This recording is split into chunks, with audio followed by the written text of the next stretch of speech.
We're going to jump into this game. Thank you, guys. We'll catch up with you later on. I didn't even know there here. were sea worms. I usually just, I stay out of the sea. I don't really mess with the sea. I mean, this is, by the way, Matt Morello, who bathes in milk every night, by the way. He hates showers. He only bathes. That is would be a lot of milk. I mean, No, well, not actually. But you could bathe in like a bottle cap or something like that. You could fit in there. We're conserving milk. But that's something I saw. I just saw it on the screen, right, seeing that Gabe Olsey was in, because we haven't had a really good chance to talk about it, because Punk really was one of the more serviceable parts of this Uprising team, right? No one really had anything bad to say about him, I don't think.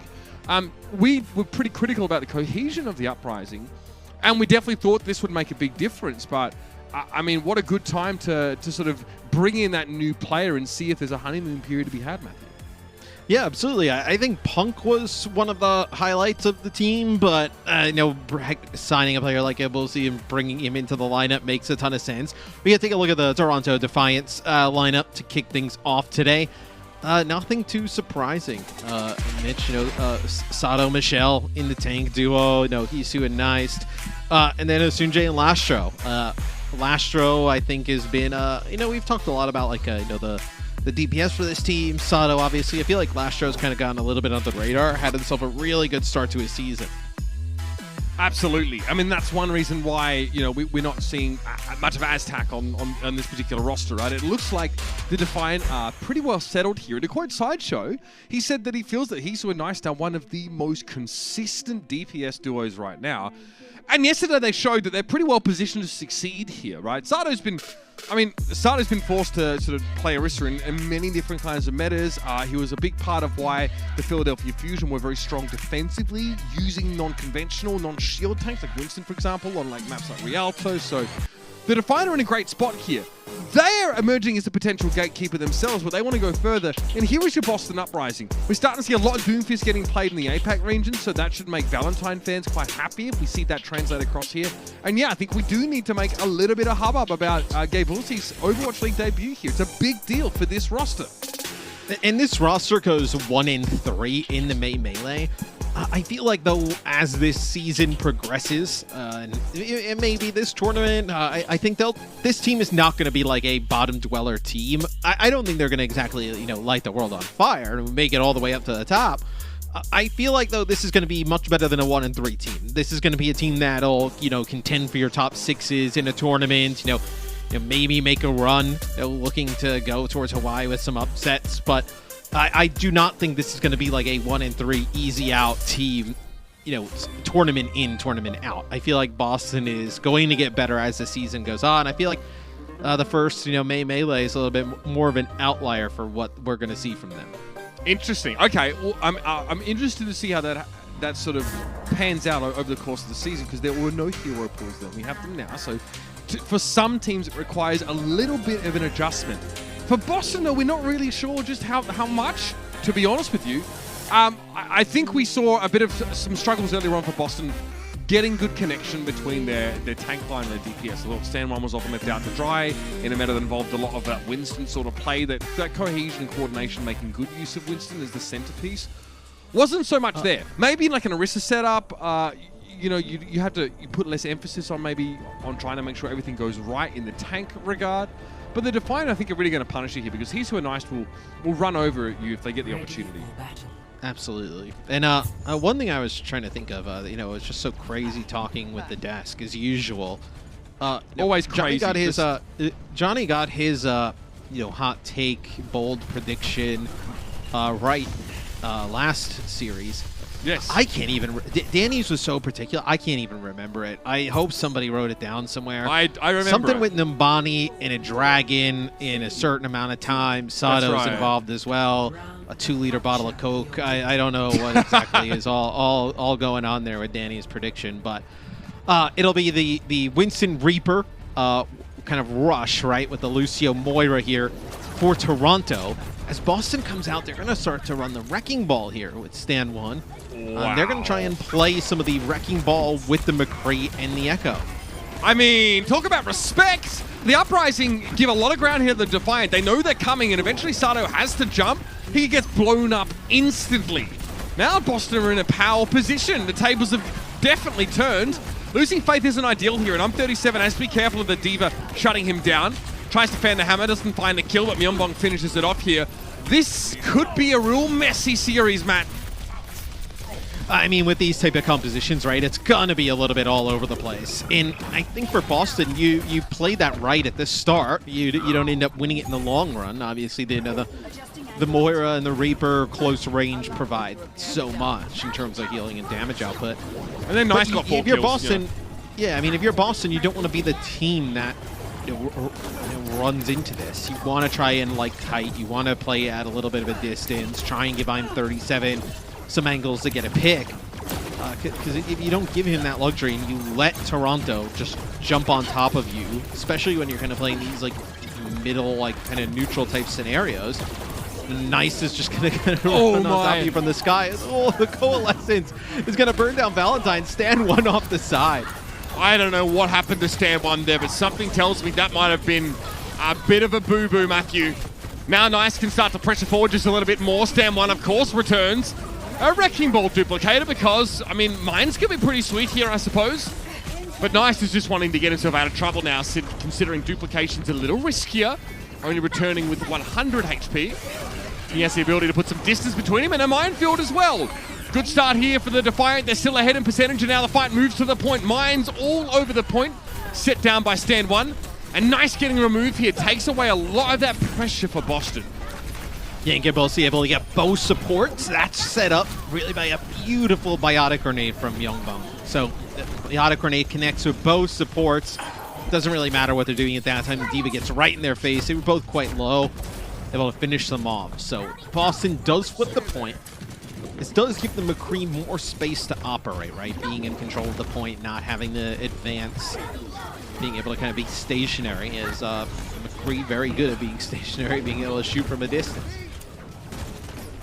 Hisu, okay, TP's across the gap, doesn't want to get caught by sticky bombs or anything like that.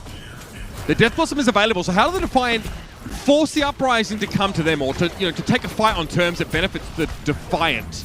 Because they gotta know that this Reaper is ready to unload here, and the Uprising aren't giving Hisu many opportunities, but in doing so, Matt, they give so much ground, and they leave Valentine a little bit alone. Yeah, I was going to say, where they move on to the point as Sato actually gets slept. He's going to have to force himself to use Primal as Toronto just actually moves a little bit off the point now. They'll take it as they try to get up there and help Sato out. What happened there is that Toronto, they move up to the point. They don't take it. Boston backs out, but then they realize they have to have somebody get out and contest. And that's when Valentine goes over the top. But because of the teleport that comes in from Hisu and just a little bit of pressure, the supports aren't in line of sight to give him any healing. Well, they do stop the cap for a while at the very least here. That Death Blossom doesn't find much, and Myeongbong goes down here, so I'm37 has to just make a play of the rounds over here and now. Stand One might have done the job himself, actually, getting rid of Hisu and Lastro there, and now the rest of the Uprising can make their way onto the point. This could be a little bit tight. We'll see Ansoon J just trying to stay alive here. And notice the Defiant haven't given up the point quite yet. The reinforcements are on the way. Ansoon J trying to speed them back into the action. Lastro isn't here yet. Remember, a longer fight for the Defiant's composition isn't necessarily going to be a boon for them. They want to try and go for the throat as soon as they can, and because this is dragged out, they've lost Michelle's mech, and it has to be a Wraith Walk away for Hisu. And they're going to back out. If Michelle had mech, and once he gets mech, you may open this up with a Coalescence, a lot like how they did with the Coalescence earlier. They put a ton of pressure on a Valentine with it. They were able to deal with him up in the sky, right? Nice win for him, and then the Coalescence damage. Might be able to follow this up. You could end up potentially getting Soundbar out of this as well, as Toronto trying to close the door here. Gable C in trouble. Okay, gets a nano boost there. That's probably even just for the health, in fact. 200 instant health is pretty good, plus the damage mitigation. Wants to just shut down Hisu for as long as possible. Both teams go for the sound barrier rather as the Defiant to do that. Sato's going to be felled by the Deadeye, and things are starting to look pretty good for Boston. Now with the Toronto Defiant's quick fight composition, I mean, as soon as you get decent healing or a nano boost for survivability, if you're Boston, you prevent a pick from occurring, it's pretty easy to outlast the Defiant. Yeah, both teams dumped a lot of ultimates into that fight, though. I know Deadeye duplicate as we go into OT. Michelle, with a self-destruct, you're going to get a Primal Rage during this as well. Minefield is really annoying. Michelle can't really peek out, but he tries to create some space anyway with the self-destruct, and the Defiant sort of file out onto the point, trying to avoid as much of the minefield as possible. They were hiding inside for a while, though, and that meant that Nice had very little support in the air. Hisu, who's had really limited impact this round, eventually gets taken down by Gaevulsi, and the numbers favor the Uprising now. Very difficult for Ansun J to have any impact from that position, let alone get away alive. And there's a self-destruct here for the D.Va, so the Uprising really ease into that round as those fights go longer, and Myunbong just cascades in value. Myunbong able to land so many biotic grenades. Michelle not in place with the defense matrix to eat that up, save the supports. And I really thought that the Reaper wasn't giving you much at the end, but Valentine able to win those duels against Nice. The Echo matchup up in the sky. It makes it hard for the Reaper to get into anything, right? Like, Reaper can't operate when there's a McCree shooting at him from range and an Echo up in the sky.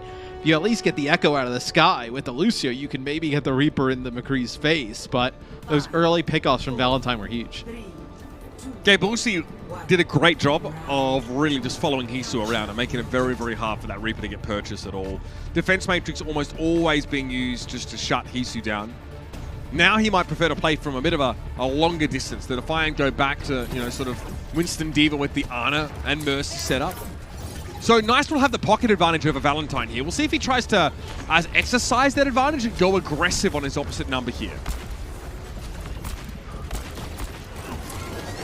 Trying to take this right-hand position with the McCree again. This is pretty similar to what we saw the Atlanta Reign try and do, although you're running this with a Winston D.Va instead of playing the Orisa and just kind of sitting in place. So, man, Sato gets so low. Another biotic grenade, though, from Myunbong. Connects with Michelle. You'll get a D-Mech onto him. You also connected with it on the Lastro, and you know, this is probably going to give, it's going to give Boston Uprising, you know, their team wipe here and the point. Myunbong has been the issue. Yeah, he is extremely dangerous here. In the previous round, of course, the biotic grenade is super deadly when you're playing with the Lucio and Moira. You don't have any utility to use, and you've got no healing, so forget about it. Here, the Boston Uprising still setting Myunbong up for success. And Valentine able to find a key pickoff, by the way, despite not having constant Mercy attention. That's a big factor.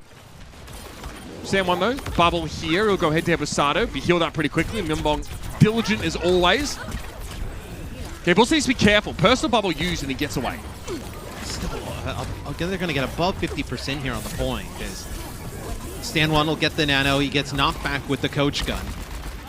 They sleep Sato as well when Sato comes in, and they're going to be able to burn him down. He gets hit with a biotic grenade, and just the bob to the point here is, you know, Boston has really controlled this thus far. That nano was really supposed to build Primal Rage for Sato, but he never had a chance to do damage while he was boosted. Slept, and then flashed immediately. That from Nice, I mean, easy come, easy go when you're copying those grabs. He sends that one across the map. Good little turnaround, but he still has to respect the fact that Stan One is in position on the point here, and reinforcements are on the way for the Boston Uprising. It's 79% and counting, and that's a very timely bubble from Gaevulsi.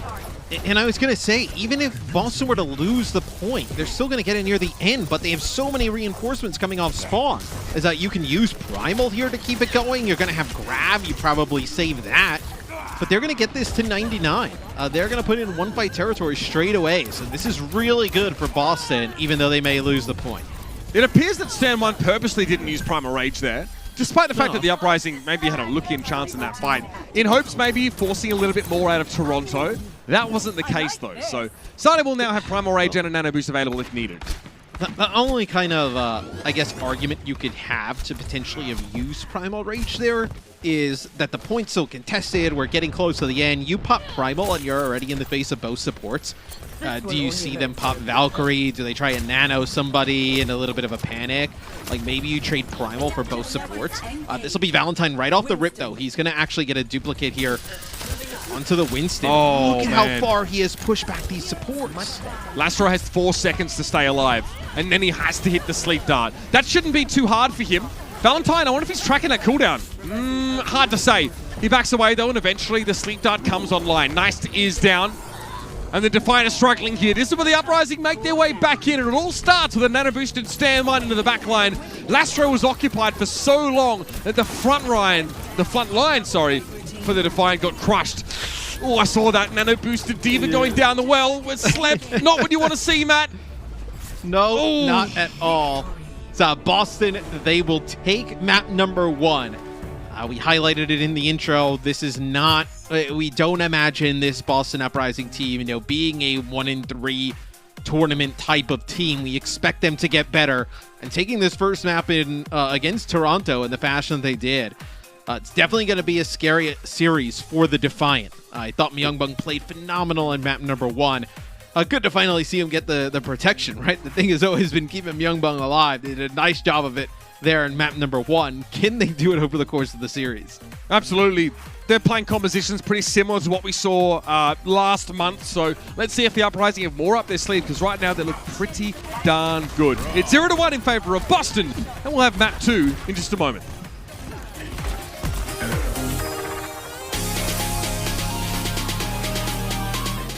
The Overwatch League is brought to you by T-Mobile, America's largest and fastest 5G network. Set your sights on the competition with T-Mobile.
The Overwatch League is brought to you by Coca-Cola, the official refreshment of the Overwatch League, and by IBM, the official cloud and AI partner of the Overwatch League.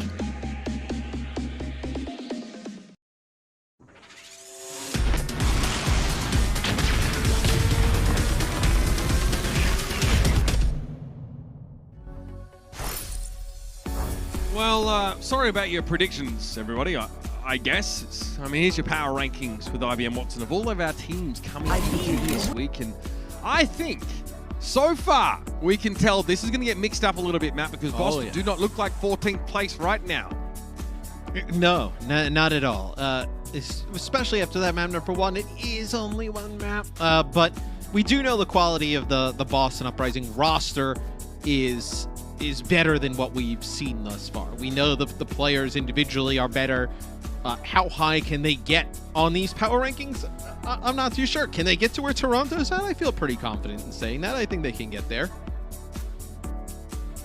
I think so far, the Boston Uprising have shown that they can actually, that they've markedly improved since, the last couple of weeks, right? It's not they're taking advantage of hero pools, forcing different styles of play. No, they're playing, honestly, a composition that was really similar to what teams found success with during the May Melee, right? It's Winston-Ana combination, the Brigitte in the mix, of course, Echo's there.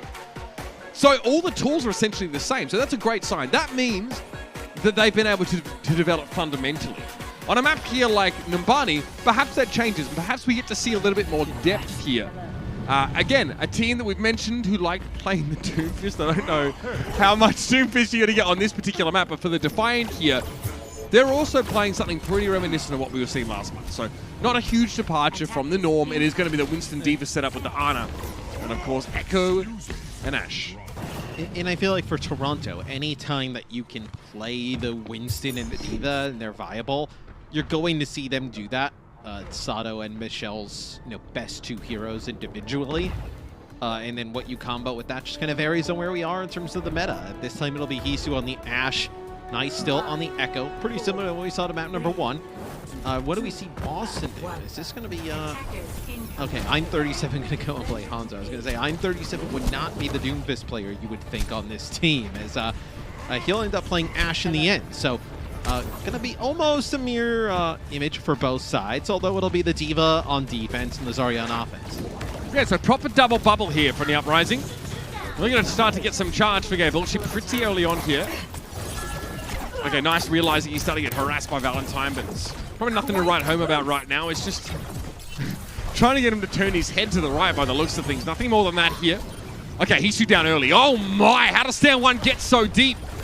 He's got himself into the cookie jar and he's found the prize. He wrapped around towards like where the mega health pack is lower. That's what gives him the jump cooldown and actually kind of chase stand 1. Oh, man. To chase Sato. Sato actually, he tries to body block the high ground from the Zarya and Myungbong, but he just gets biotic grenaded. And then he comes out. That's why he's so low when he's trying to retreat. Just get kind of 2 for 1. Really good push there for the Boston Uprising. Feels like Valentine was trying to bait Nice's attention there on the far right-hand side flank to try and obscure the fact that they were sneaking a very large, very simian package through the low ground mega. It worked out either way. Somehow Winston, the least stealthy character you could imagine, nabs Hisu rather, and makes things pretty tough for the Defiant from the outset. We'll see some shots traded here as these compositions are going to want to poke a fair bit. And here's the jump. So the Uprising want to start this fight off here. Myungbong sends that nano over to Valentine, who does not have duplicate quite yet, and they've lost stand 1. Not a great start. You get a rest, though. It's right around the corner, and this will be the duplicate that comes in from Valentine, and Lastro goes down straight away. It's the double Winston coming for Hisu. That is something you do not want to see. Is on the other side of the map, away from the double Winston, we actually had a grab use. They try and actually catch Sato. They miss, just completely whip, and that allows them to get away with Primal Rage. And back to safety now. You'll see there's still 5 players for the Toronto Defiant in position. I think Hisu is away right now. So there is definitely a window here where the Uprising can sort of punish the lack of Ashe presence. Sato's lost his bubble. He gets just blown up. Just both DPS focusing down that Winston. And the Defiant have struggled to keep him alive at times already in this round. Someone slept, but he probably expects that from this at this stage. Now he just wakes up and has Primal. That's not good. And I think with these combinations, and you kind of look at both teams, the Zarya, I feel like you just get way more for in terms of being able to keep stand 1 alive. Like, stand 1 able to go in and cause so many issues. That last show, we talked about how many big biotic grenades Myungbong did. Lastro's been having to use them defensively the entire time because Valentine's stand 1 going and doing so much damage. It's going to be another pick early for Valentine.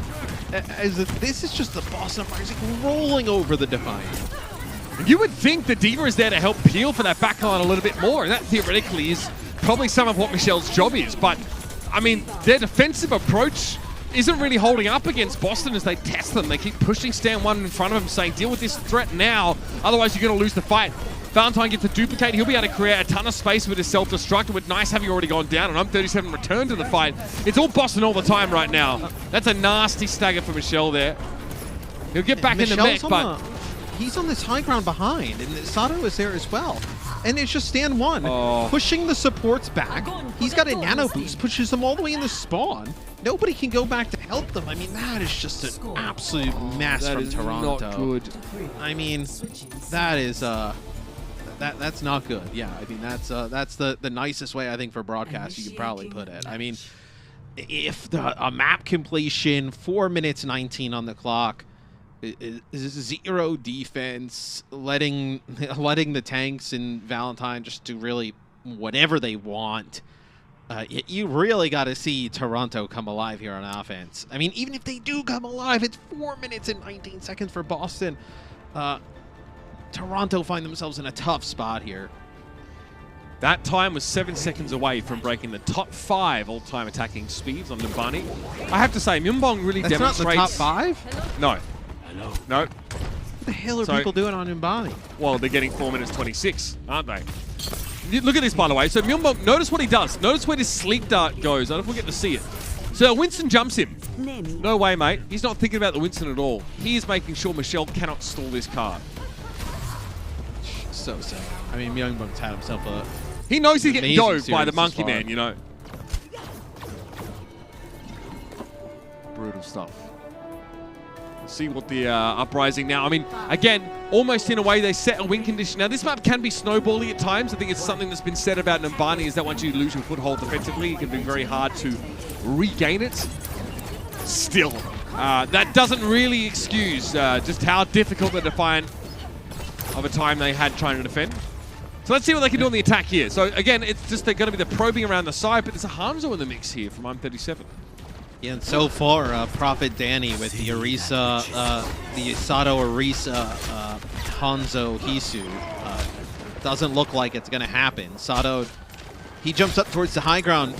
Just so much damage right in his face, especially now with the Hanzo with like the storm arrows and just across map. Nice, oh no! Goes over the side. All right. He just kind of finds himself a little bit too close to the edge. So this will be the Defiant just waiting this out. So you're gonna have to get in position. I don't know how that happened. I would love to see, but I have the overhead map up. I couldn't even see where he was. Okay, doesn't make a lot of sense, but stranger things have happened. The Defiant have already lost 1 minute of their attacking time here. They've made very limited progress. Shield, look at Gable. She just built this charge up quite nicely here. They're going to force Sato back. Somehow he's able to stay alive. That could come back to hurt the Uprising, but there is a nano boost here from Myunbong. Again, we know that Stand 1, normally the recipient, really nasty when he's able just to go wild like that. He'll probably be able to build a primal. I mean, this is perfect. Lastro has to nade himself once more. He can't be aggressive, not nearly as much as he'd want to. The healing boost is handy because he's being pocketed by the Mercy, but eventually Stand 1 gets him. It buys a little bit of time, I suppose, but Stand 1 says, no, you're not resing this. There's no way this is happening. And he doesn't even have to use Primal Rage now if he doesn't want to. He may need to. Yeah, it takes a bit much damage from Michelle there, but that'll do the job. Michelle's knocked over the edge, and Stand 1 is actually tearing the Defiant apart. He's just dominating, especially the backline. Like, Osunjay and Lastro just can't do a thing. Like you mentioned, he just jumps right down in Lastro's grill.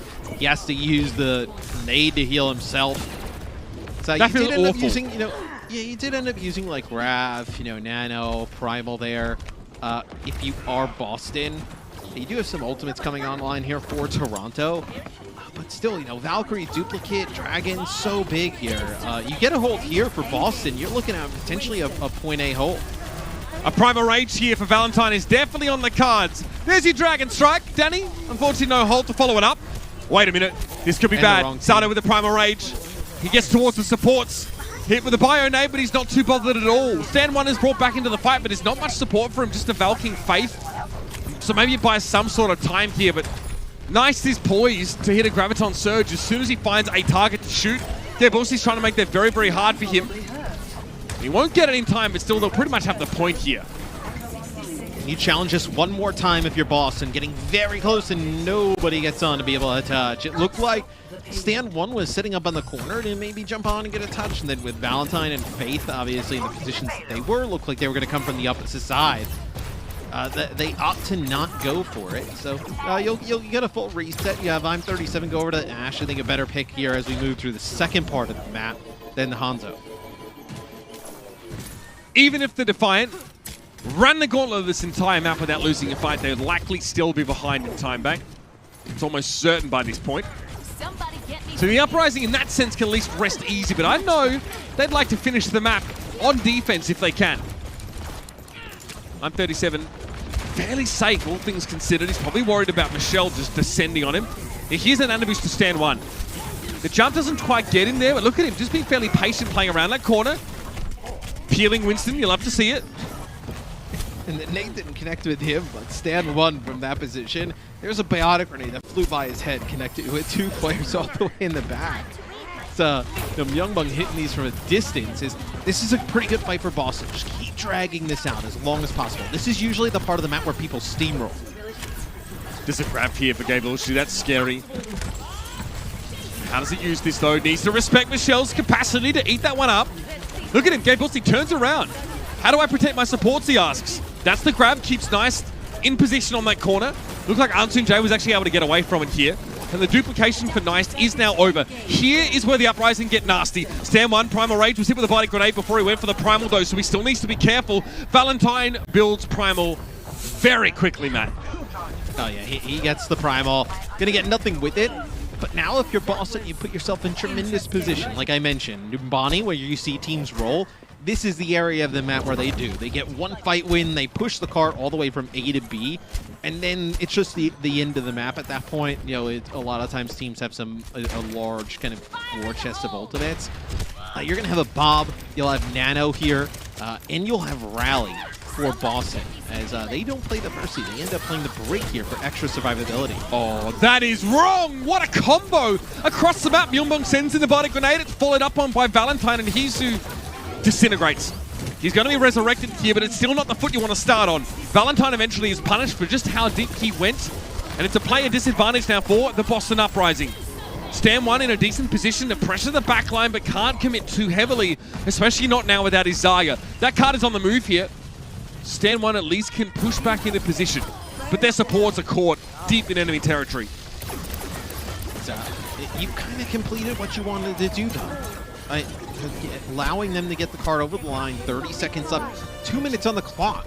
I mean, even if they were to cap now, it would be half the time as Boston has. Where if you're Boston, you have a Grav, then you get a fight win with Grav, you build some ultimates off of that. You're looking at like 45 seconds on the clock. You're in position to get a pretty smooth win here. Grabbed it. Oh my! Gabe Ulshi wasn't ready for that. I don't even know if Michelle was. It looks like the defense matrix must have clipped through Gabe Ulshi's model just enough to eat that grab up. You do need to respect the presence of the Diva there, and not a great start for Gabe Ulshi here in his debut game, but still the Uprising are well ahead, so they'll regroup here. They'll try and set Stand 1 up to find a Primal Rage as soon as possible, and getting rid of Michelle is big.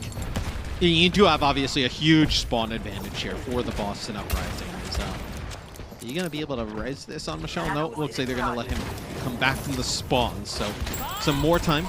Window off the clock. They're going to use the pop early. Nice shots there from I'm 37. Brazen! He sends the bomb and then just peeks out to the open, takes a really aggressive angle, and hits 2 shots in a row. You cannot ask for any more than that. Less than a minute left for the Toronto Defiant here. A nano boost into Sado, potentially maybe even Nice. Either way, they're going to have to contend with the same thing on the side of the Uprising. Okay, nano boost Gabe Ulshi, why not? Uzziah is 100 charge, and this is one of the scariest things to face down in the entire game. He is doused with a body grenade, is Gabe Ulshi, so backs away, but he's going to go for a flanking grab here. Oh, the audacity of it, Matt! That is a disaster for the Defiant. Oh, I mean, that is one way to make a name for yourself in your debut. The flanking grab. They look so good, Boston, early on here. And Toronto was a a team that played in our knockouts in the May Melee. Ranked 5th. A very good team, yeah. Is Boston really giving it to him? Are they going to even get a touch? It's going to be Sadu who barely makes it. Coach Gunn from 37 is going to get pressured in a moment here. He's not able to stay alive, but Stan 1 comes home, realizes, wait, no supports? Wow, well, that's unfortunate. Hisu is removed here, of course. There was another Winston on the map, but this is getting a little bit dicier now. The Defiant, though, they are isolated from their reinforcements. I like the Ana duplication here, but Myunbong shut them down with a body grenade. So Nice couldn't really keep his tank alive at all. Still in position to do some work. Another bio-nade from Myunbong, though. Again, talk about a bass player who wants to be the lead guitarist. That's Myunbong. Incredible stuff from him there. And the Boston Uprising take 2 maps in a row. And you look at these teams' records and just kind of like opposites of each other, but I really do believe, like, you know, roster-wise, like, these teams by the end of the season are going to be so evenly matched. And I think you see Boston just come in with a really good idea of how they want to play the game today. No, Yabushi really making a huge impact, but Myunbong is dominated from the honor roll early on. And I'm being honest with you, Stan 1 looks like a mini Fearless here. He's getting a lot of resources, yes. A lot of that Zarya love from Gabrielsi is coming his way, but he's converting. When it comes to those primal rages, he's making them count. This one was play of the game, if you're wondering. And this puts the Boston Uprising in a position now to turn the tables on their story so far this season. They're 2-0 up, so don't go anywhere. It could be over after our next map. The Overwatch League is brought to you by T-Mobile, America's largest and fastest 5G network. Set your sights on the competition with T-Mobile. And by Xfinity, the preferred internet provider of the Overwatch League.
Well, do I even dare ask how your pick'ems are going so far, ladies and gentlemen? Obviously, a new tournament means a new bracket's unlocked. So we've had over 2,000 private leaderboards built so far. Did you beat your friends in the May Melee? You can go to pick'em.overwatchleague.com to submit your picks for this week's matches, which are probably completely boomed right now, but that's great. It'll spice things up a little bit when you get towards the end of the month. I know, like, I just saw ZP just come on the WhatsApp group molding. He's just woken up after being on late hours going, "What's happened to my Preds, Matt?" This is why I don't do it. Yeah. I don't want that extra stress. Now you kick the day off with a 5-map 3-0. A schlubberknocker. Just a wild turn of events, as just the results have been crazy thus far. To be honest, and a lot of people probably obviously had the Atlanta Reign as the underdog going into the Outlaws series, and then here a lot of people probably would have favored the Toronto Defiant. Although I think on my predictions, I actually had this as a 3-2, like a Toronto 3-2. I still gave kind of Toronto the upper edge because of their performance in the May Melee, but thus far looking wrong. Boston has really been dominant. It is odd, isn't it? I mean, the Defiant, I would say they didn't look flashy, but they looked extremely polished last month. The May Melee looked generally quite good for them. I mean, you don't go, you don't go 3-1 without results like that. And then the Defiant start pretty well yesterday as well here. So, in light of that, you really do need to sit down and give some accolades to the Boston Uprising here. And I mentioned it at the start of the series. They're not playing any different comps in the last couple of maps. Now they are, so we're looking forward to seeing what this looks like. But up until this point, it's been same old in terms of their setups. They're just playing so much better. And like you and I agreed, I think you agreed with me at least, that Punk looked very, very good in the May Melee as well. So it's more than just changing your off-tank player. But it looks like both these teams, Matt, might be coming out of the gates with double shield. Yeah, I think we've mentioned, when I've looked at the Boston Uprising in the past, I never thought like Punk was a weakness. It just seemed more like a teamwork chemistry issue that they just were never able to sort out, right? And maybe even that's something with like language barrier, right?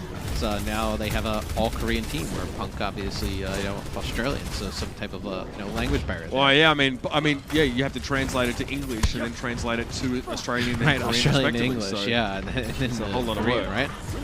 Ridiculous stuff. Yeah, so maybe just a little bit more comfort for these players, and you're starting to see them perform, how we kind of thought they would. All right, slick stuff there from Nice. Hisu gets rid of Valentine there as well, so the Widowmaker paying off here. The Uprising, while they will persist with the double shield, obviously looking for UM37 to find some opportunities. That halt was speculative, so it's clear that Sada doesn't quite know where the Uprising is set up, and they're just taking a breather while they get reinforcements. And then it'll be nose to the grindstone once more as they try and round this first corner. And this... Oh! Okay. Wow!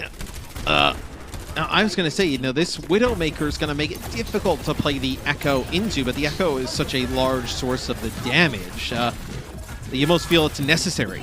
I'm a little bit more confused, so you haven't seen I'm37 try and play the Widowmaker himself, not match Hisu, just kind of play the mirror, but... Shield pressure probably? At least thus far. Yeah, shield pressure. I guess you're going to play that game, but you're not really going to be able to enable your Echo if you're not going to put some pressure on the enemy Widow. Also, it's going to be a little bit harder for you to pressure the enemy Echo. Just because the slight arrow drop in a fast-moving target, it's a little bit difficult. Valentine, again, he should get slimed once more. And the Uprising, it's a scrappy fight, and the one that they just don't look much better in here. Double shield definitely looks to be the domain so far of the Toronto Defiant, Matthew. Yeah, and I also just think that their composition plays out a little bit better here. Like you mentioned, the damage. No. It's tough. Is the damage, having the Hangzhou with the shield damage. The Widow also, and you have some of these other players for Toronto, they have the benefits of the damage boost of Mercy, right? So you're still getting like pretty good shield damage out of these players too. Dragon Strike can force players out of position. We'll see how I'm37 and the Boston Uprising want to use this. Zato paths into their Dragon Strike there, not knowing exactly where it would come from, but the Defiant recover pretty well. It's going to be an Ant Matrix now, which is going to force Boston to line of sight this. And I'm37 gets blown up by 4 people. Yeah, I was going to say, not everybody lines of sights it. Not a bad thing, though. Bad that we're getting down on the clock if you're a Boston fan. but you traded Dragon for Amp Matrix and Valkyrie. So anytime you can trade one ultimate for two, you'll take that. In Boston now, kind of trying to get a little bit of an advantage going their way. They'll have a rally. They can probably push it up, get a little bit more aggressive with that. Valentine is looking for a support here, or a quick duplicate into some sort of shenanigans. Yeah, Toronto look much more comfortable presently. Hisu's playing an unbelievably safe, conservative angle here. Doesn't find anything, but it doesn't matter. The rest of his team's done most of the work. Valentine already went down to Nice here. This is tragic for Boston. I mean, they haven't done a thing. They haven't done a thing. Hisu could be putting his feet up right now, honestly. I don't think it matters. They've gotten the cart out of spawn to the first corner, and that's it. This is looking like an unwinnable situation if this is where the payload ends. Is to have a duplicate on both sides, get mostly with the gravitic flux. It's like, Boston, can you even leave this with enough ultimates to get it over the line at the end? I mean, there it is. Like, I'm 37, looking for Nice. He duplicates in air. I'm 37 finds that kill. So that's an amped arrow to headshot. Unnecessary overkill there, but still gets the job done. The Uprising can move now. Gravitic Flux, though, is an interesting decision. I'm not sure what gets caught there with Valentine duplicated, so it's not like a huge ultimate really goes by the wayside. And he'll be able to push up a little bit more now. We are in overtime, by the way, so it had to happen here or not at all for the Boston Uprising, and they do come up with the goods, but they had to spend heavily in order to do so. Well, so they're actually quite fortunate. They're quite fortunate that the fight goes long enough and the payload is making so much progress that they don't have another fight there at the choke, where we see a lot of teams do fight, because then they would have been in a world of trouble, right? Amp Matrix and Valkyrie for the Toronto Defiant. Probably would have been a hold there, but the fight just lingers on for so long and players so split for Toronto that they're not able to get a recontest. And even with not getting a recontest there, you're also just now getting your bearings underneath you when you're Toronto. You're getting a ton of payload progress here for Boston. Hisu's not really been able to exploit this high ground position for that exact reason you mentioned. I mean, they just aren't, the Toronto Defiant aren't advanced enough in their defensive setup to really make use of it. So that's rough. They're going to probably want to fight for this high ground, but they don't even get that either. So most of this second defense phase has gone by the wayside for the Defiant. All the juicy parts of the map to play from have been denied from them, honestly, just because of timing. They have a chance to regain them here, though, with Stand 1 getting blown up again by that Amp Matrix play from Lastro. And slowly the Dragon Defiant, a little bit late. Yeah, they reclaim now this high ground territory somewhat. I was going to say, this has been such a passive defense from Toronto. And maybe they just value playing the high ground and, you know, holding this corner, right? But still, you've given up you've given a ton of payload progress to a team that you're almost like full holding on that first corner. If you're Boston, you probably come away from this extremely relieved no matter what happens after this point. Okay, here's the Supercharger and Gravitic Flux combo. There you go, that'll punish the Uprising for grouping around their own Supercharger. It's only Numbani that goes down so far. Dragon Strike is going to drive a wedge between the halves of the Uprising's composition, and that Supercharger is now expired. Nice is probably not bothered so much here. No, he went down below half, so he's knocked out of duplication. Pretty expensive way to stop a duplication here. Supercharger as well, so you're going to have to back out if you're Boston. They'll give up some space. You've gotten them to use a few key ultimates. You still have Valkyrie. You're going to have a duplicate. You can use it. Oh, we have a flank here with a Sigma duplicate. Oh, that was very clever. Yeah, I mean, you see the kinetic grasp, you know, you just go for the accretion. Valentine couldn't build a Gravitic Flux, which definitely would have been one of the biggest ultimates to come by at this part. So, clutch play there from the Defiant to shut down the gambit of the Uprising. But he saw Lastro still fallen here. There's definitely an option for the Uprising. Crucially, Stand 1 is healthy and will have a new shield right about now. Lastro's brought back into the fight, but it might just be a little bit too late because the front line of the Defiant is getting absolutely battered. Dragon Strike, maybe not even needed there, but the Uprising displays some more of that signature grit and they unlock the last phase of the map. This has got to be so frustrating for Toronto with how they played on the first point, and then even here on the, you know, from point A to B. They look like they're going to get a hold, and they end up just using so many ultimates. And I think one thing you have to say about Boston is they played this so patiently. You know, when the Supercharger comes out and these other ultimates and the clock is low, nobody panics. They always make it back to the card. They play the percentages. Myungbong probably going to drop this Ant Matrix down here at the choke as soon as we get the card around this corner. Probably see the Dragon to push players out of the position of it.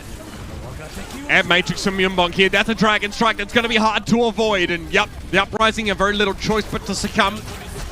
And this gives Hisu the ideal platform to spring forth from.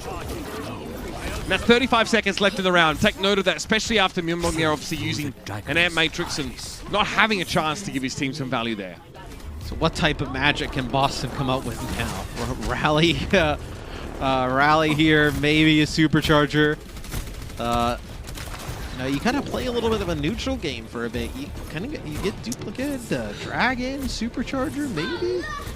You never see this. You gotta touch the card. That'll be actually probably the hardest part about this. You never see this in non-double shield comps, right? The off-angle Sigma, the pincer play from the attackers.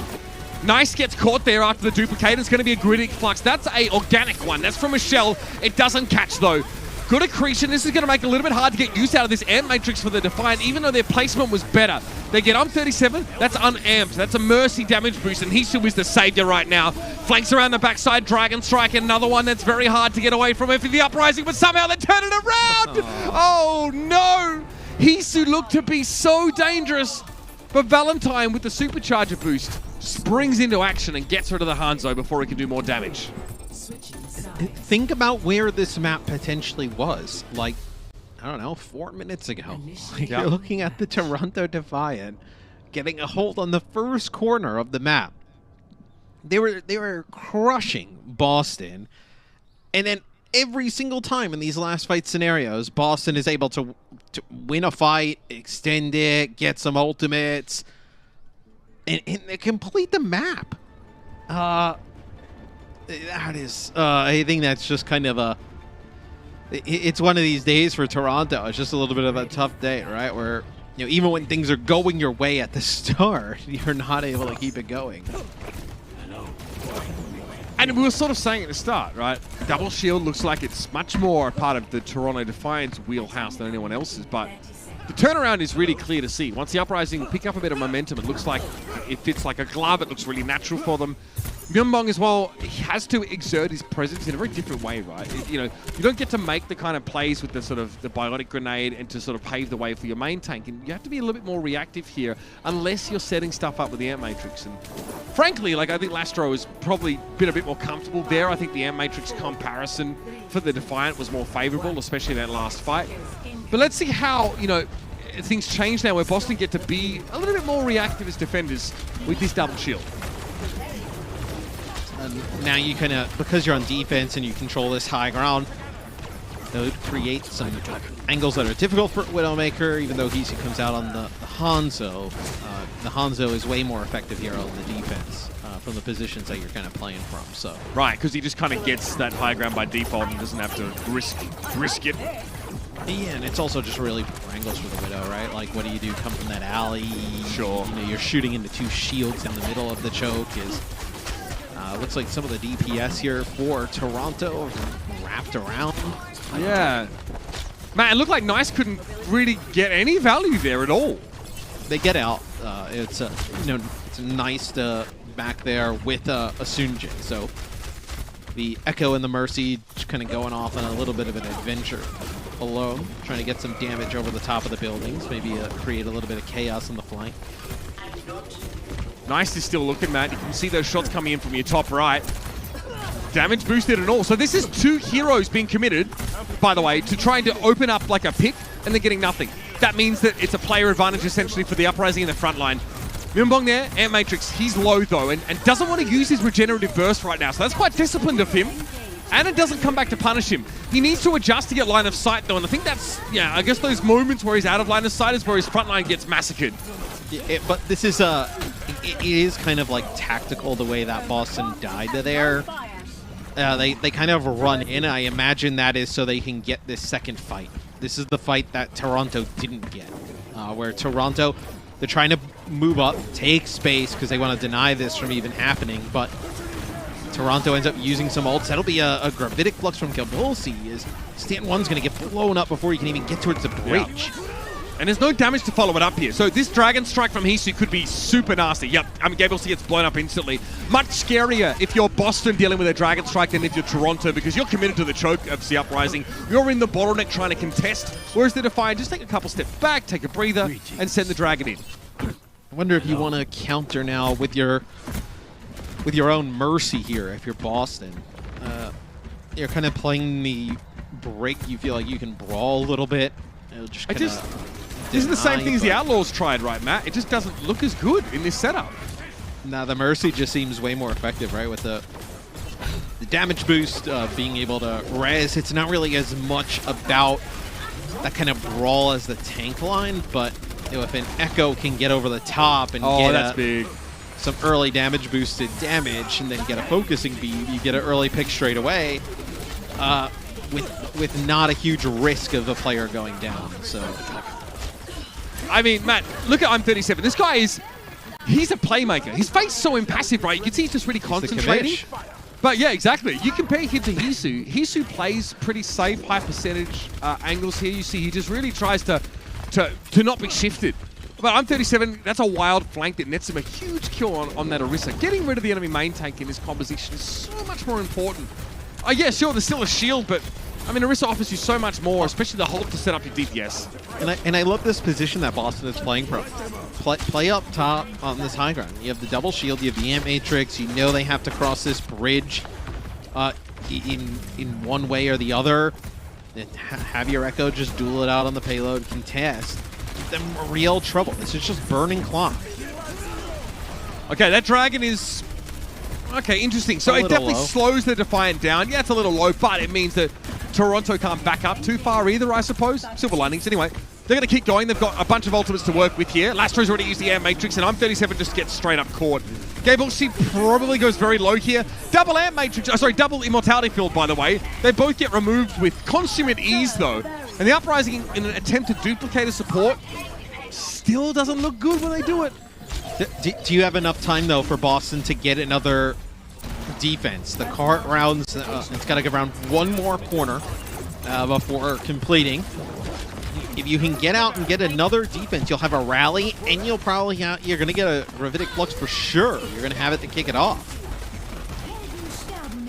Halt, accretion blocked by Gabolsi, shield there. Okay, so they're going to go for this one. This may be an overextension. We need to keep an eye on it because they're trying to get value out of the rally, the Uprising. Okay, they get rid of Immortality Fields. Crucially, Myunbong had a moment where he was pressured away. He wouldn't have been able to heal Valentine anyway, just because he's Baptiste. Hisu is down now, so their Brig will probably start to get some more value now as the Uprising can push forward, play more aggressive.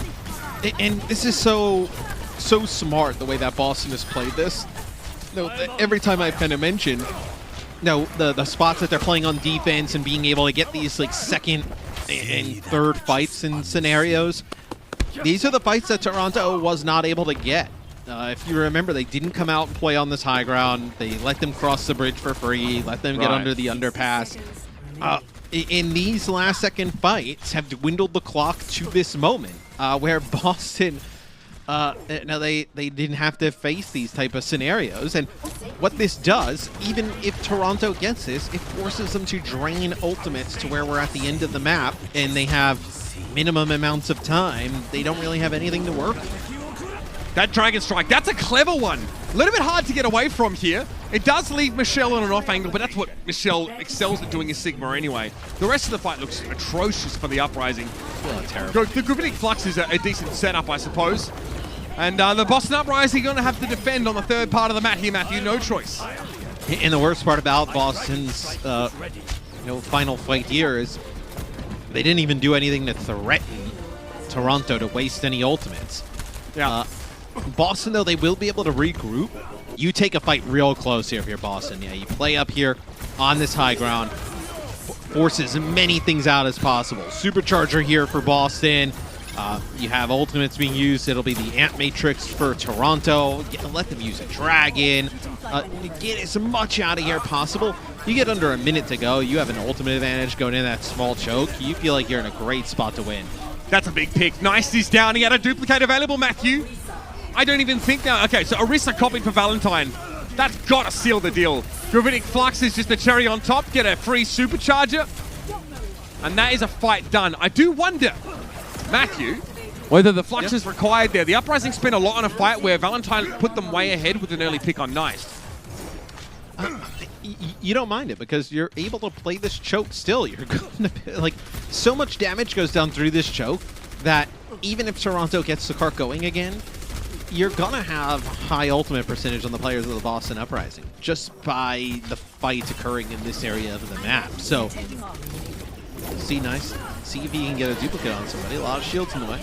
Oh! Oh, Nice! Almost gets a little bit too close to the gaping maw of the Dragon Strike, but Sato's not going to be able to get away. This could be it. The Uprising, it's the little things, the intangibles between the fights that the Uprising have just had a better approach to. And this is the kind of reward they may well get to reap. With Ansung J and Lastro both down, you know this fight is going to be over, and it's slow. Nice comes out of Duplicate with very little teammates to work with here, and yes, it's messy. Yes, there'll be an overtime here. Myeonbong, okay, that's a little bit dangerous. He guys tries to go for the Immortality Field and gets taken down anyway. Sato's causing some serious problems as a Wrecking Ball. It's not over for the Defiant. Oh, they're going to keep it moving. Nice going to come back on Soldier 76. So, you get Dragon and a Flux here, you got a shot. So, stand one. On the Orisa, Gabosi will be playing the Diva here at the end. You really just need one pick to open it up here for Boston. There's no halt for the Dragon, but all the Uprising are grouped predictably. So a good chance for Hishu to get value out of this anyway, and they do! They know the IM-37 was coming! They didn't need the Orisa to set up the Dragon Strike. Perfect execution, and now the Uprising are in dire straits. Nice is back on the legs, and the Helix Rocket connects with Myeonbong, sends him packing, and we have overtime. Oh, so that was a huge comeback from Toronto, as maybe that is something that can really turn the tide in this series and get momentum in their favor. To come back in a scenario like that where you look on the just kind of the brink of elimination in the series, right? To lose it 3-0, to be able to come up with some picks and keep it alive at least is huge. And again, we mentioned, to some degree, you've got to be playing towards that left-hand side as Boston. Now, we're trying to stay out of line of sight, probably trying to set up maybe an UM-37 to flank Flash and get an insta-kill. Unfortunately, that just puts them right where Hishu wants them to be. That Dragon Strike. I mean, yeah, it finds them a Kree kill, but it's the chaos that it sows there, and the Defiant able to roll through pretty comfortably. And that probably has a little bit to do, Matt, with Sato and the Wrecking Ball causing them so many problems in the previous fight. That's that grit, you know, that is that Toronto namesake really being displayed in those last moments. It's also in those final moments, I believe it was Mace who ends up getting to the cart. They even get OT because of Boston. They use Rally, they push right up. And they get a few kills. They probably think it's over. Then they have to work their way back. Sato ends up on the Wrecking Ball, able to make a play. And all of a sudden, now Toronto's got the cart moving again. Hard to say, but it looked like the Defiant has been more comfortable defending across most of the map, at least with this double shield composition. They will get to defend first. And Hishu again, this is not aggressive though. Look at this, passive angles. Yeah, so and they play the Hangzhou into it again. Yeah, what are they going to do? They're going to give up and play this first corner. That's a lot of the success they had the last time on B. You would think that Boston's adjusted to this. It looks like they're trying to move the Hangzhou around on the backside. But look how far away Hishu is. He's over by like... He's so safe. He's in the middle of nowhere. Yeah. IM-37 has to be careful. And look, that's what Hishu's able to do now. Because he sees this coming, because he's playing a little bit safe, he's able to get a bunch of kills. You know, like, live to fight another day and eventually just have an impact like that. Cannot fault the guy. Very impressive stuff in the Defiant here. They know that they're going to get some cheese, something crazy thrown at them. IM-37 on the Hangzhou has to do something kind of weird positionally, right, to really find the opening. And yeah, it's too predictable for Toronto. Really, really like the conservative approach to the defense there. I mean, Hishu is playing, we didn't catch it, but he's playing on the opposite side of the canal, like underneath the green tarp on the staircase, looking across. Which does set up a really interesting crossfire, because you do have like teammates playing from the side where the payload is here and shooting in towards where the health pack is, and then you have Hishu across the river, the canal. But This isn't completely out of like the hands of Boston, right? Being able to hold. You'll be able to hold up on the high ground if you want with the Hangzhou. You can play that corner. We can take a look at the end. I imagine this is the stun that knocks off the ball. Yep. Pile drive right into the water. Yep. In fairness, it can definitely save you in many cases. Sometimes it doesn't look like you're going to touch the edge, but you can get a little bit extra distance if you pile driver yourself back. Obviously not the case there, but them's the breaks. All right, so Boston, I mean, this is a unique situation. We don't see all that often. Boston probably need to, just not lose a fight. They're not going to play extra close just because it's pretty exploitable. If you play up as defenders, there's high ground for the attackers. So you'd rather have high ground yourself just like this. They have the brig still. So no mercy still for Boston. And the brig may pay off in the end if like the fight breaks out on that corner and it's just a brawl.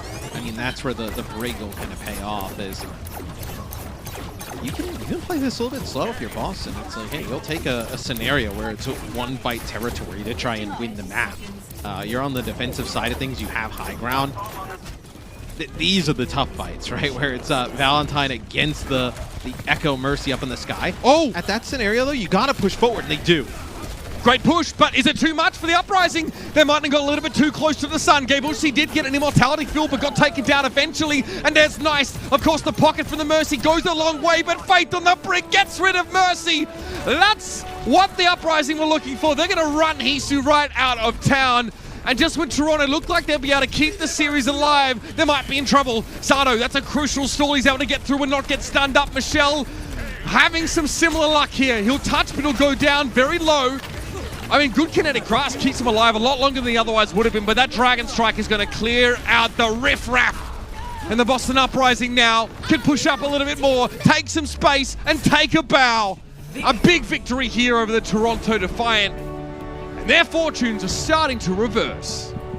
Some really surprising results today as Boston ends up getting the 3-0 here against Toronto.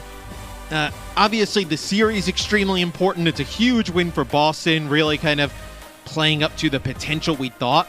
But to get it in a 3-0 fashion, that's huge for their map count and just differential. And it's a tough loss for Toronto. Toronto losing a series here today against Boston, who we do feel like is going to be a good team as the season goes on. Didn't obviously have a great melee. But to lose it in this fashion was probably not something you imagined. If you're Toronto, you're going to have to go back to the drawing board on a lot of stuff. And we talked so much about, the small differences between these teams' approaches, their compositions. We have to remember that Valentine has to get a lot done as a sort of unpocketed Echo in situations like that. You can't go too aggressive because there's no guarantee you can just get healed up. There's no guarantee you'll be able to one-shot someone as easily without the damage boost. So you always have to play conservatively. Conversely, Hisu is the one that avoids trying to be a playmaker here. So these two teams' playmakers are actually on completely different roles. And seeing how those styles intersected was really interesting. But there's one thing you got to know about me. I'm an absolute simp for flex support players. Always have been. But this guy deserves it in a big way. Very outspoken outside of the game, and in the game, he puts his money where his mouth is. Myeonbong is going to be your player of the match here presented by Xfinity Matt, and pretty hard to deny that. He Mostly was Ana. His Ana is incredible. His Baptiste also looked really, really good. This is just the guy you want in your backline, making sure everything goes smoothly. Oh, I mean, just the ability to hit these biotic grenades time and time again, the crucial sleep darts. And then his Baptiste was very strong when he needed to play that on Rialto. And these are the type of performances he can have when this team plays well. One of the major things for Boston last season, you just couldn't keep this guy alive. I mean, every team was just diving you. You had no way to peel, keep him up. Today, they were much better. They were obviously clicking on all cylinders. And you see what happens when he has that type of protection. He can make plays, obviously pump out a ton of healing, but the biotic grenades and the sleeps are really on point today. It makes you wonder if maybe that decision for Fate to play Brigitte is also geared towards allowing him to do more. Sure. I mentioned that he's like a bass player wanting to be a lead guitarist, right? He wants to play playmaking supports and, be daring in situations like that. And that's great because the Boston Uprising team has always been pretty fundamentally fairly sound, but often afraid to take risks, or sort of fundamentally maybe a step behind, meaning that they couldn't be as flashy as they wanted to. Now you have a rock-solid main tank. Your whole front line looks incredibly good, man. Yeah. Now someone like Numbani can just go and do whatever he wants, and there's, the Valentine is so safe and so, self-sufficient that Numbani can focus on doing the fun stuff. We're going to be back after a brief break, ladies and gentlemen. We're going to get an interview with the newest addition to the victorious Boston Uprising. Coca-Cola is the official refreshment of the Overwatch League.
Welcome to the Watchpoint Post Show presented by IBM. We're joined now by 개불씨 from Boston Uprising. 개불씨님 안녕하세요.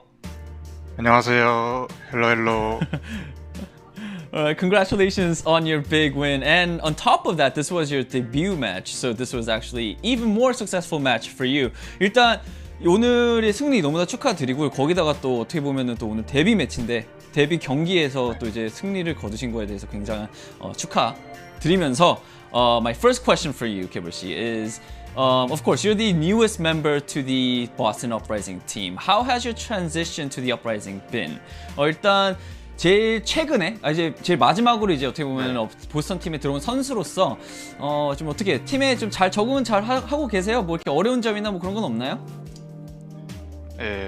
미국에 처음 왔을 때 이제 미국 음식이 좀 짜다라고 이제 말이 많아가지고. 그것 때문에 걱정을 좀 했었는데 그래도 생각보다 좀 짜긴 해도 입맛에 잘 맞아가지고 이제 음식 관련해서는 딱히 없고요. 이제 팀 같은 거는 이제 계속 제가 좀 늦게 왔다 보니까 이제 처음에 좀 힘들었는데 이제 계속 맞춰가면서 게임하니까 이제 적응한 것 같아요. 미국 생활에. Alright, so when I first got to the States, to America, I've heard a lot that American foods are usually generally very salty. So I was a little bit worried about that. But after coming in and trying some American food, good food, I realized that, you know, it wasn't that bad. And I actually sort of liked American food and it didn't really taste that salty for me. As for team-wise, of course, because I was the newest addition, I came into the team the latest. So there was a little bit of trouble and a little bit of hardship just getting used to the team environment, but you know, we've been practicing a lot, and for now I think I'm getting a lot used to it. I'm getting more used to it. I'm feeling a lot better and being more integrated to the team as well. All right, Gibblesy, my second question, I honestly just wanted to ask you this. I personally believe you have one of the most unique names in Overwatch League. How did you come up with the name 개불씨? 이 두 번째 질문은 제가 좀 개인적으로 굉장히 개불씨 선수에게 좀 질문을 드리고 싶어서 여기다 넣어봤는데, 일단 제가 봤을 땐 개인적으로 개불씨라는 이름이 굉장히 좀 재밌는 것 같아요. 좀 독특하기도 하고, 그래서 이 개불씨라는 이름을 좀 어떻게 지으시게 되셨는지 궁금하네요. 일단 제가 이 닉네임을 약 5년 정도 사용을 했거든요. 이게 15살 때 처음 만든 건데, 이제 그때 다른 게임에서 닉네임을 짓다가 이제 뭘로 할까 하다가 이제 막 머릿속에 있는 단어들을 생각하면서 이제 합친 거예요. 개불이라는 그 뭐 해양생물이라 하나? 그런 거랑 이제 누구를 존칭하는 씨, 그런 거를 붙여가지고 이제 만든 게 이제 개불씨라고 해요. Right, so I've been using this nickname for about 5 years now. I first came up with this name when I was 15 years old in Korea. I was sort of searching for the name, and I just sort of put together words that sort of made sense. So there's also so I used the word 개불, which is, you know, sort of a sea creature, and then the she is sort of like a name, or how do I say this? So it's basically like Mr. or Mrs. So Mr. blah blah blah, Mrs. So it's like a surname, not a surname. That's not the right word. But I'm sure you guys know what I'm talking about. It's like Mr. or Mrs. So he put Mr. and then Seaworm together, and that's how he came up with the name 개불씨. Alright, 개불씨 선수 인터뷰해 주셔서 너무 감사하고 앞으로도 좋은 모습 많이 부탁드리겠습니다. Thank you so much for joining, 개불씨, and good luck on your next matches. 감사합니다. All right, let's head back to the desk. 감사합니다. Thank you both so much. Yeah, mysteries Guys, are being solved here on the desk too. What's what the it's word called? that I'm looking for? Yeah, like Mr. and Mrs. Title? Is that a title? Yeah. It's sorry guys. It's definitely not surname. If you have a drop down, it's like the title, right? Isn't that what they call it? Prefix? Prefix. Yeah. I said that! Okay. I No, I heard that in my ears, producers. No, that wasn't Johnny. That he took that from the. Yeah, I can hear it right here. But it's interesting to learn about his name. So he's Mr. Like Seafish is sort of. Or Mr. or like That's Sir. not Like Sir exactly the Seafish. translation, but for the sake Like of the broadcast, we decided to go with Mr. Seafish it is. Fish worm. Sea worm. Sea creature. Mr. Seaworm it is. Mr. Sea Creature. Well, that's actually kind of nice. Yeah, shame that he and Fried Wiener are not playing on the same team. Some good casting right there. Anyway, let's talk about the game at hand. Boston they looked good. They looked ready, they looked prepared, and they executed. And I think we had a lot of great performances on that team in general. Myeonbong, of course, never a surprise, because I think he said during the game as well, like he's just always been a good player. But the rest really stepped it up today as well. Now we got to see Valentine on that Echo. I'm 37, played really well as well. Got those really crucial picks. What's not to love, right, Reinforced? Yeah, I mean, what's not to love? Indeed. Toronto. I mean, finally, Myeonbong is just like in this team that, like, he was really good last year, of course, but his roster didn't really help him out that much. And now finally, he's on. I hesitate to say stacked roster. Okay, let's not go ahead of ourselves. But it's a really good roster, and it feels like they have multiple players who can get big plays of their own and really help them get these wins. So it feels really good to have Myeonbong in your backline because he's making plays. Then you have Valentine, of course, because he struggled in Melee, but overall he's a really good flex player, and it seems like he's coming to life now in the June Joust, playing this Echo. Guy Bolsey, of course, who his first debut match today in Overwatch League, but both me and Costa were really hyping him up going into this game because we think he has a ton of potential. And now playing with his former teammates, right? They're back in the same team again, so already pre-established synergy. Everything just clicked for the Boston Uprising, and I'm so happy to see that because I do believe that this is a bit of a dark horse for the rest of the season. So this is the start of many wins, in my opinion. Yeah, I completely agree. I'm kind of Can you sound curious. less sad when you agree? Well, no, yeah, sorry. I went 0-3 today, okay? Yeah, I'm going to just be sad. It's just the way it's going to be. I'm sure there's a couple of people in the same boat with me. Right, guys? Right, Danny? Just No, me I and don't you, know what buddy. you're talking about. We're going to make it through. But honestly, Toronto is like an anomaly to me. I don't know what happened here. They just seem to not perform, or the performances that we expect from them just didn't really come off. Obviously, Boston played great, but we have higher expectations for the Toronto Defiant. They were a 4-1 team coming into this match. It does seem like a good meta for them, but somehow they haven't worked out what's going on. So I do want to wait to see more from the Toronto Defiant before I make like a final assessment. But we have been gaining more hype on Toronto Defiant, and I think this pumps the brakes a little bit, losing to the Boston Uprising in a pretty convincing fashion. I mean, I sort of quickly want to add on as well. I was a bit disappointed for Toronto as well because, I mean, I saw their matches yesterday. They weren't perfect, but then they showed potential. So coming into today's match, I was like, okay, maybe they'll fix things of their mistakes that I saw or everyone saw from yesterday, and they'll be stronger coming into today. But I don't know if they fixed anything, and it was just, I was just a bit disappointed. And it's not that even they have, their roster is great. They have great players. They have Michelle, they have Hisu. So it just, yeah. Oh my god. Toronto, you really effed it up here. You made Danny disappointed. I wouldn't want to be you. How dare you. That's Unacceptable. Speaking of that Houston game against Atlanta, I think that one was the second bracket buster for us, or rather Pickham's buster. Yeah, in hindsight, as I said right after the game, maybe should have seen this coming. Hero pool certainly plays into Atlanta's strength, but it was still a fairly convincing 3-1 victory here. Yeah. I mean, it was. Do you want to do it, Costa? No, I'll follow you. I've already talked about the disappointment of Houston, so you can talk about the disappointment of Houston, and I'll talk about the good things about Atlanta and like joy everyone I have to up talk on the about way out. Houston? Yeah, you talk about it about was Houston. a tough game. Dante, they removed his two best heroes in Tracer and Sombra, and he has to adapt. He wasn't necessarily the weak point of this team, because I could look at, a couple of members on this roster that underperformed. I think that the compositional choices were pretty bad from the Houston Outlaws. Like, I'm just gonna say that. I understand they wanted to try this Genji, Nanoblade, Genji, kind of like unlock point A on Hollywood, but if you're gonna pull out the Nanoblade, at least make sure you have a good Genji player, because it took some time for Happy to build up that blade, and he's not notoriously known to have a great Genji. So I think that, the Houston Outlaws, it's easy to say in hindsight. I'm not claiming that, I would have come out playing Double Shield if I was the coach for Houston Outlaws, but I do feel like Double Shield seems to be sort of what people are talking and partaking in behind the scenes in scrims, in practice. It feels like that is the future of the June Joust patch. So I would have liked to see them move away from the Winston and perhaps just settle for the Double Shield, especially because in stage 1 we saw so much passive, well, not passive, but like, slower Reinhardt play from the Houston Outlaws, where they preferred the Symmetra, they wanted to disengage, take things slow. Well, Double Shield, it's not the same, but it's sort of up that alley where you can take things slow, put your faith in your DPS players, and then just try to disengage from your opponent. So I was a bit was a bit confused to see them trying to force the Winston and the Wrecking Ball so much, because I think it's stylistically not necessarily the composition they want to play in the June Joust. Yeah, and let me. There you go. That was a mouthful, Costa. There you go. Well, That's as much as I can do.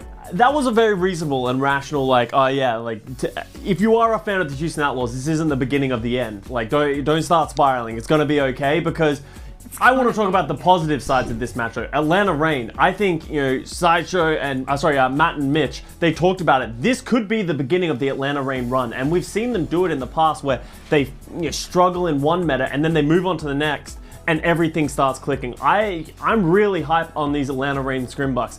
I want to start buying everything back, because I actually think that Atlanta is going to have a phenomenal June tournament, because when they can get Kai to play that hit scan, they can get Pelican on that Echo, everything seems to be working and everyone else has so much more space to work with. So I'm really excited to see how far this Atlanta team can go in this meta, especially with the newfound coaching that they are bringing on with Unta.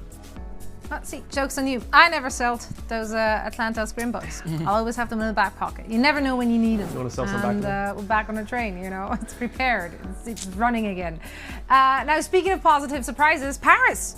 They came to play today, and after being 0-4 on control maps, not only did they win the first one, they won the second one as well. This series went the distance. We saw 2 draws in there too. I thought it was actually never gonna end, but it did eventually with a 3-0 victory. Paris Eternal over the Washington Justice. Who saw that coming?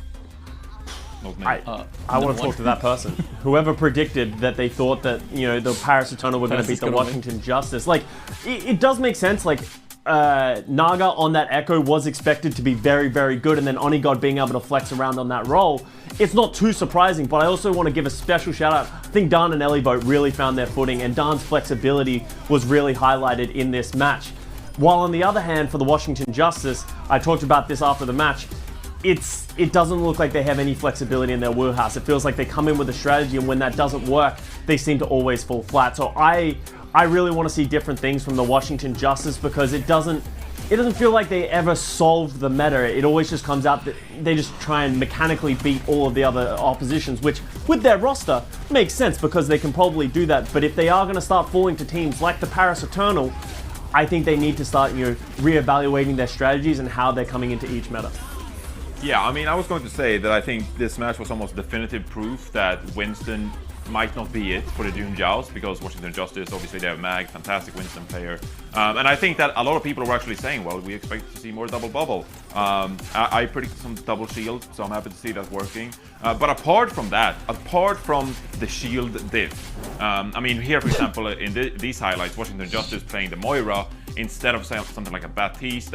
Both me and Costa thought that was pretty disappointing, because it didn't make too much sense in the composition. Moira's not the greatest hero compared to Baptiste, compared to Ana, compared to those kind of heroes. So Washington Justice, they really have to polish up their compositions and their adaptations mid-game, which we've already hinted on. And maybe try to sub in your MVP candidate in the case.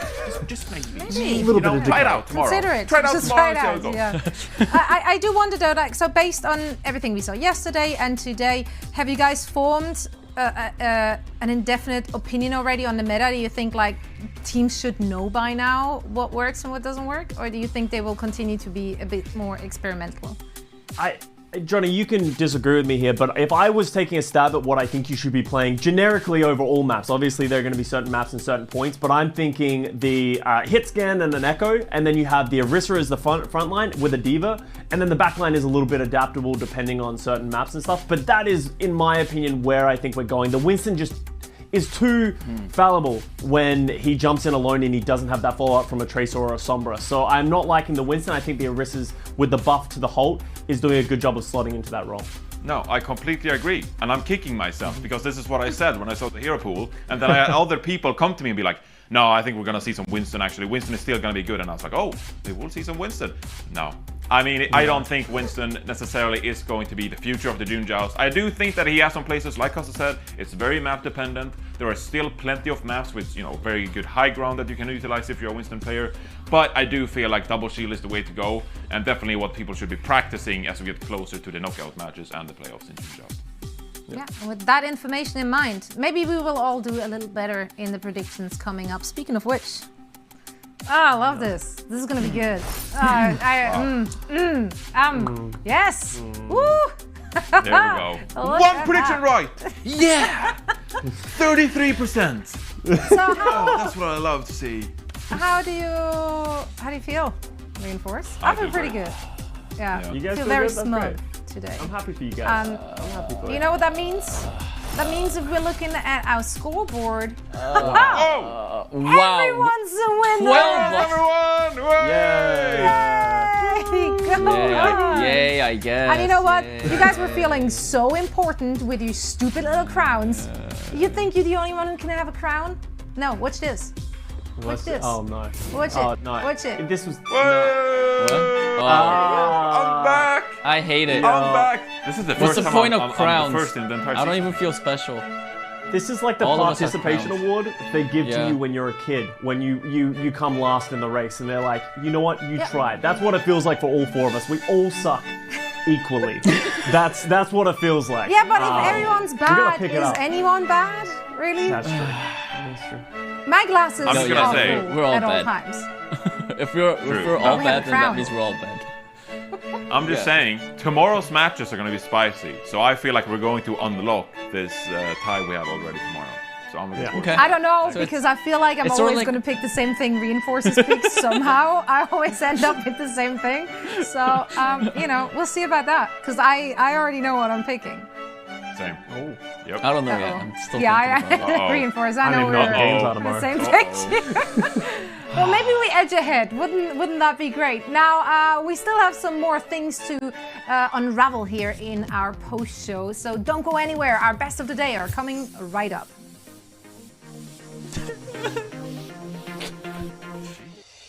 The Overwatch League is brought to you by Coca-Cola, the official refreshment of the Overwatch League, and by IBM, the official cloud and AI partner of the Overwatch League.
Welcome back, one and all.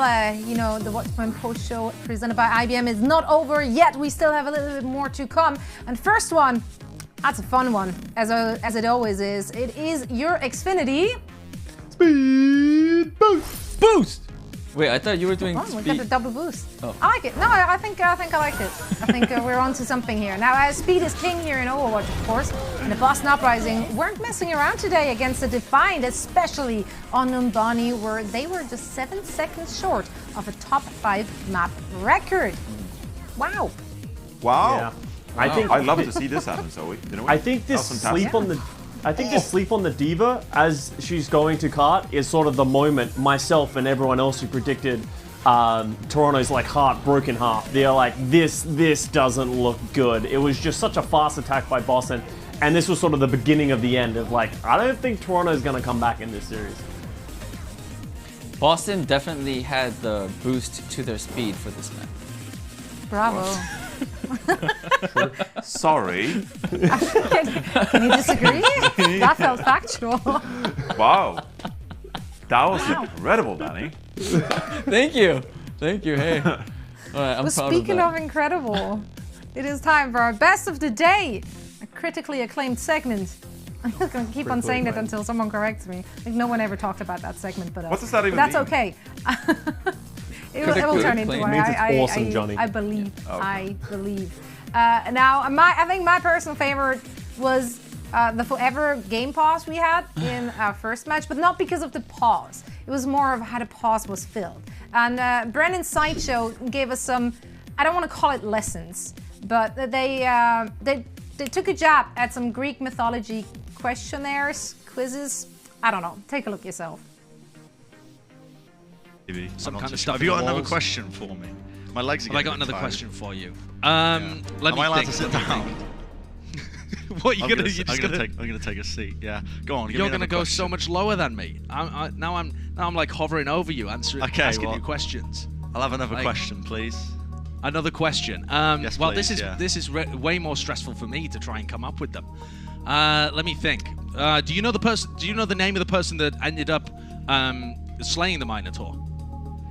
I've heard of him. Yeah, I don't know. It felt like it got progressively more wrong throughout their thing. But I'm sold. I'd listen to more of that. If anything, it's entertaining, maybe a little educational, but really entertaining.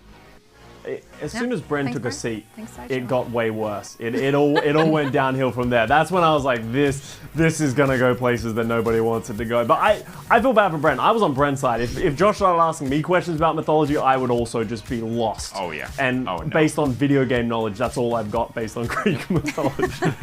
That's why you just don't say anything and just smile at the camera and just. No, if you don't know an answer to something, you just have to throw the question back at the person asking. What do you think? I think you're asking Good because question. you don't Oh. know. Great question. Yeah, I was about to ask you the same thing. Weird. Are we talking about Greek or Norse mythology? That's kind of questions, Just throw them. Well, we can set up a Norse one. I don't think Bren will fare any better there. I don't know if there is a... Yeah. Well, maybe he has played Valhalla, Assassin's Creed recently, so Yes. maybe get something out of there. But we'll see, we'll see. Now, Danny, what made it into your best of the day? My best of the day, guys, is me not getting. Basically, I just didn't get anything right. I didn't do anything right today. The best of the day? Oh, what? It might be. I did see. I got Danny. all 3 matches wrong, and then I got my bold prediction by Pringles wrong. So yeah, literally today was I didn't get anything right. But this might be the worst of the day or the best of the day because I'm just being. Let's just say I'm being nice to my friends and a coworker. Oh, okay. And the co-worker. Spin it. You did it for us. Yeah, And the Thank you, co-worker, Danny. Johnny. The Overwatch thanks, gods have Danny. been very nice to me. This season, beginning of the season, and I just want to sort of get that to Give you back guys. Be to the people, charity. Yeah.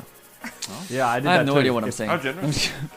If he did that, I did that too. Yeah, I intentionally threw the charity as well. Yeah, so nah. that sounds, I'm running with it. My best of the day, though, is, we always talk about the off-tanks playing D.Va, hitting these D.Va bombs, but I actually think it's the Echo players that turn into the D.Vas that are more terrifying, because they have nothing to lose when they're in baby D.Va form. They're just running for you. And this is Naga just being absolutely mental. He had a bunch of these where he just goes super deep, gets the D.Va bomb, drops the D.Va bomb, and then drops a D.Va mech onto somebody's head. It's actually chaos. I don't even know what's happening at this point, but bonk right there on the closer. hit. What do you mean? Of course it did hit. No, it didn't. Have you seen how big this hitbox? We never realized how big this D.Va mech hitbox big is is it? because it Yeah. only does 50 damage. Now it kills you. No, there's look, it coming doesn't back even hit from the this. mercy. It's like in soccer. It just lays down. No, like, didn't you see the power field, like the energy field? It hit her. I saw Yeah. that. That was is like not some- so that strong. So No, have you stood in front of it even? And Like- you know How would you know? It might break the sound barrier, but you can't like. No, look at it. You see it hitting. Bam. Yeah, I saw that. Okay. Damn. That's a big dunk. To do the sound I think effects, it Mercy's makes more sense. overreacting. Wait for it and. Get up. Wait, just. Do you think the Mercy's taking a dive right now? What do you think's happening right now, Johnny? Put some Oh, bandages no. on yourself. Like, come on. It wasn't even close. No. Well, I mean, I got something that really hurts, okay? This is tragedy. This is death, okay? There's so much death in this highlight. It's a double Death Blossom coming in from the Washington Justice, Assassin and Jerry. I mean, this was incredible. I don't think I've ever seen this. Wait, not since 2016. Yeah, Two Reapers dancing. Wow. It's beautiful. Oh yeah, it's kinda beautiful. it's a dance, all right, Danny. Very But I mean, the like, I'm destruction. into it. If you watch this on the program feed as well, like if you watch this on the actual like broadcast, when they just did it at the same time, the voice lines, just people flying everywhere, being tossed around the room, just damage. I mean, this is brutal. This is probably the most brutal Overwatch highlight I've ever seen, dare I say. It was that bad. No? No, I agree. Malik would have been proud. If Malik was here, he would have backed Malik me would up. have loved He would have it. been like, oh, that's sick. And I would have agreed with him. You know, I kind of liked it though. It has something. There was something relaxing about it. Relax. No, I think. No, I think. No, play some classical music underneath that. Yeah. That's And then with that's the good. slow mo, like Yeah, the one that like we it's saw, swirling, you know how it's they pretty. play the clip in a slow mo, and then if you just insert like a calming classical music, like you know with it, I think it'll be very beautiful. Yeah. It's a I beautiful. see the Death beauty in it. I do see the beauty in the slaughter. That's a weird ass sentence. to say. True. No, I agree. Wait. Time out. Can we take a time out? Come back tomorrow. This is too much. I can't. How about I can't. give you a graphic so we can take a breather? Graphic, go. Oh no, they're showing it to us again. This is not what we wanted. This is not what we wanted.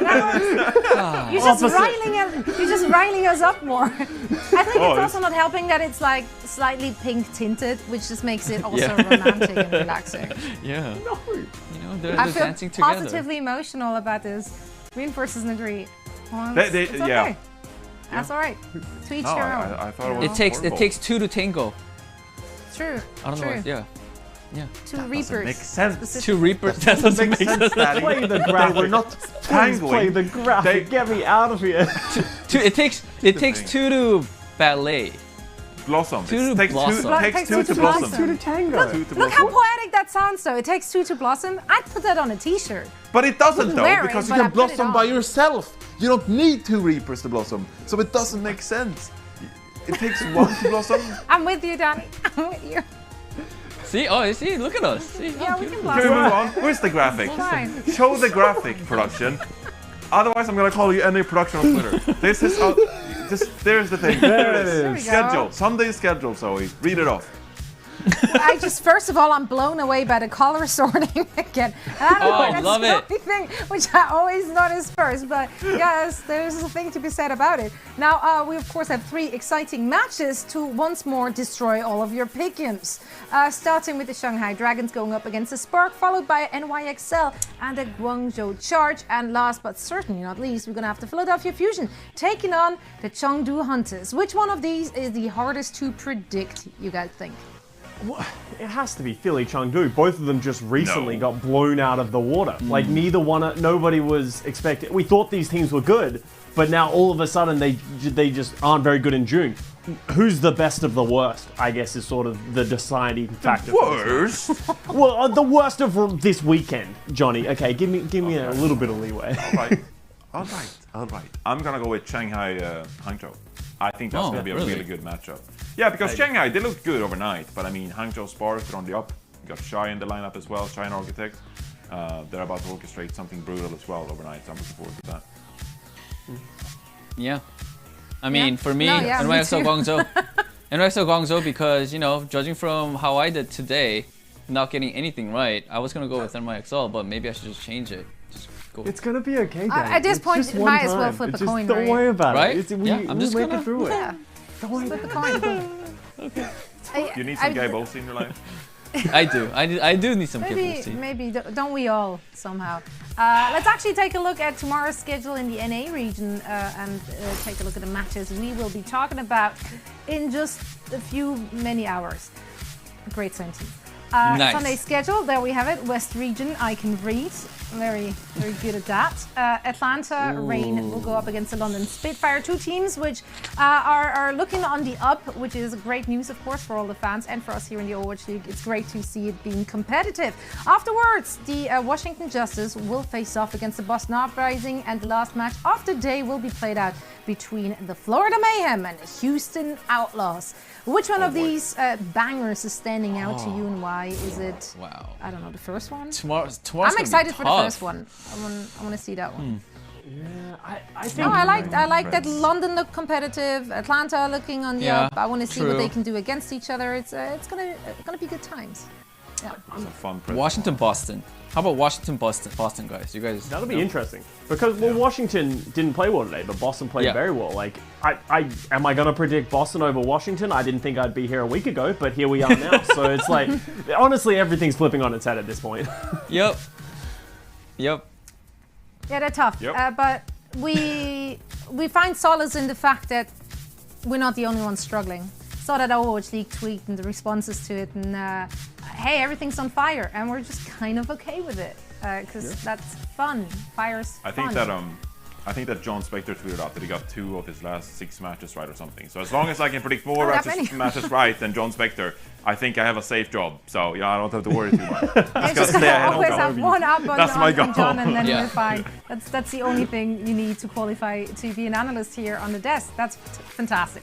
Good news for all of us, actually. Nice. Now that's it for us here on the desk, though. Thank you so much for joining us once again for a phenomenal day of Overwatch. 3 more matches to come tomorrow on Sunday, and of course we have matches overnight. So either you stay up or you wait again for all the updates provided to you by us, and really Hex, who's staying up and giving us the information in case we don't get to watch the entirety of the match. So thanks, Hex.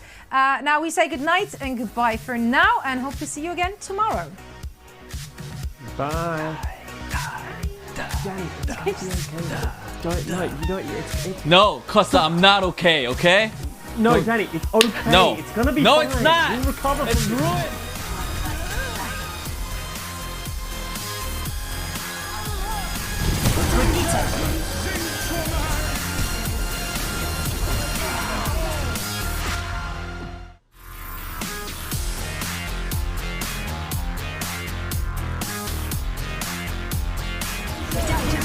Engage. Sigma.